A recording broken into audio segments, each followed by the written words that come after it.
The second really big tip I wanted to share with you is to build a resume that resonates with the local market.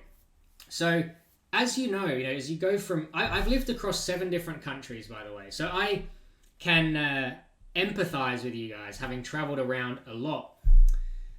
And what you'll notice when you visit all these different countries is that every country has a slightly different culture, way of speaking, way of communicating. So, if I went to, say, Argentina and tried to communicate to them in the same way that we would communicate to someone in Australia, my hypothesis is that it wouldn't be quite as effective, especially if we're trying to convince them, to give us a job opportunity and we're writing a resume we want to persuade them with. And I think it's the same when you come from an international location to Australia. We really want to speak the language of the local market.